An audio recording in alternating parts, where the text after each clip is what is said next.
Bonjour à toutes et tous et bienvenue dans 12 points. Cette semaine, c'est Quentin qui se prête au jeu de la chronique What the fuck. Elle est extraite de notre épisode 3 où on évoque les règles du concours de l'Eurovision.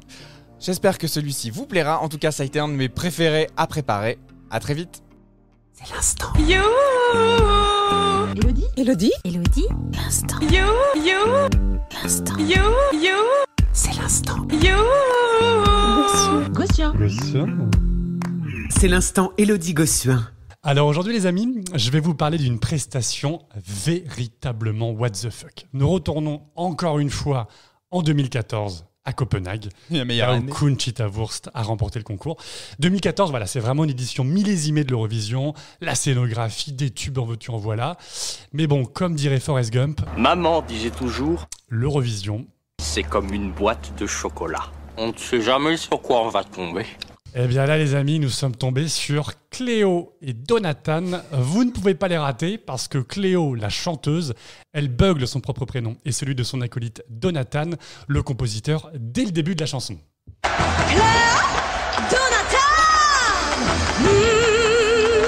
Alors voilà, Cléo nous chante My Sloviani, We Are Slavic, ce qui signifie en bon français nous sommes slaves. Alors cette chanson polonaise représente vraiment la quintessence du what the fuck à l'Eurovision, composée d'un cocktail explosif d'ingrédients un peu bizarres qu'on ne peut voir ou entendre qu'à l'Eurovision. Premier ingrédient du shaker. Le style musical est une sorte de gloubi-boulga de pop, de musique folklorique d'inspiration slave et d'une sorte de pop-rap polonais, comme seule l'Eurovision sait en faire.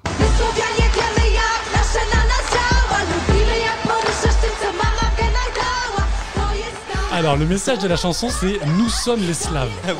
We are Slavic. Qui est une sorte concrètement d'hymne de ralliement ethnico-folklorico-nationaliste sur les Slaves d'Europe.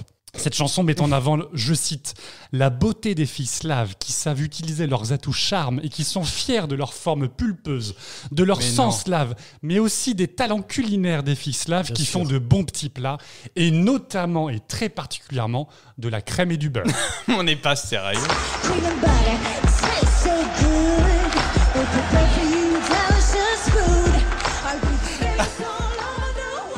Non mais c'est pas vrai. Eh ben si, c'est vrai. Donc les propos sont rétrogrades et totalement sexistes dans cette chanson, mais cette stratégie polonaise est terriblement efficace puisque les Slaves recoupent à la fois les Polonais, les Tchèques, les Biélorusses, les Bulgares, les Croates, les Ukrainiens, etc. Bref, une bonne quinzaine de pays d'Europe centrale, de l'Est et des Balkans.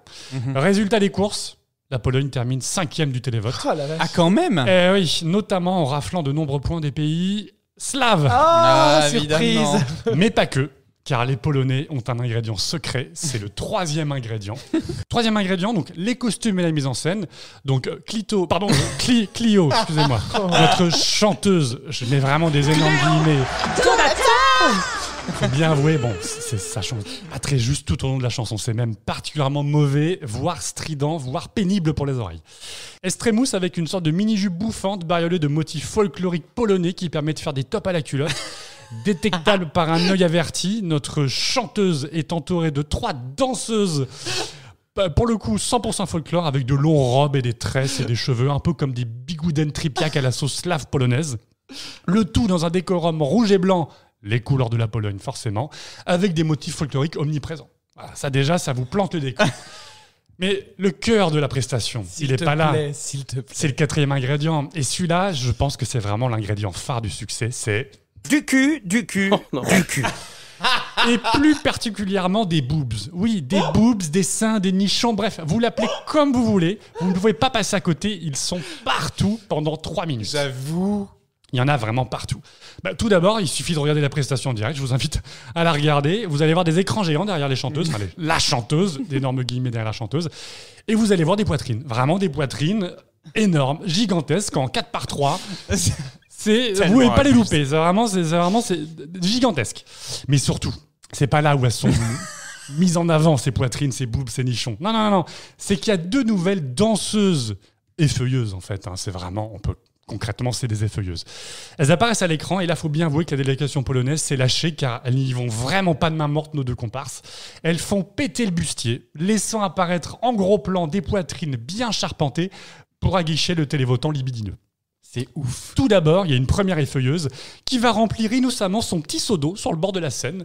Car oui, il y avait de l'eau sur la Seine en 2014. Une vraie réussite, j'ai dépensé sans compter. Elle va remplir son petit lavoir portatif en bois pour nettoyer ses culottes en direct devant 200 millions de téléspectateurs. Non mais c'était tellement vulgaire. ça. Normal, tout va bien. Et malencontreusement, maladroite comme elle essore sa culotte au-dessus de sa poitrine. Ce qui humidifie et donc sexualise encore plus la scène. Et par flash, tout au long des 3 minutes, on voit en gros plan notre lessiveuse s'étrémousser en avant sa culotte. La délégation polonaise, je vous l'ai dit, a eu la main lourde. Mais attendez, ce n'est pas encore terminé. Mais c'est pas vrai. De l'autre côté de la scène, une autre effeuilleuse. Sauf que là, elle fait autre chose. Donc elle est pas en reste. Elle bat le beurre dans une batteuse. Vraiment, mais au sens littéral du terme, elle bat le beurre dans une batteuse à beurre. Dans une batteuse à beurre en bois. Mais vous en doutez, elle ne le fait pas comme Maïté et Micheline dans la cuisine des mousquetaires. Oh mon merci. Non. Elle fait ça en soubrette folklorique polonaise, ou slave, ou on sait pas trop ce que c'est. Avec là encore, poitrine mise en avant et pincement de lèvres quand la caméra s'approche d'elle en gros plan, avec en prix un petit clin d'œil aguicheur un peu putassier. Mais bon, on n'est plus à ça près pour aguicher le télévotant. Elle y va pas avec le dos de la baratte. Exactement.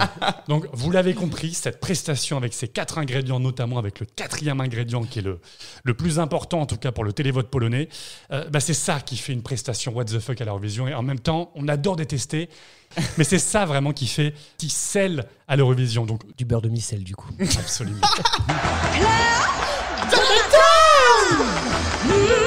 Non, parce que regarde, moi je vous remets cet extrait, écoutez bien le derrière, moi je trouve ça J'adore. fascinant.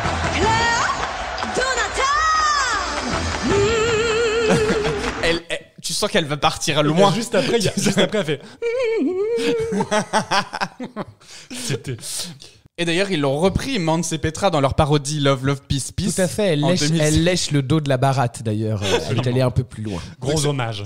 Cette prestation n'est pas restée. Inaperçu.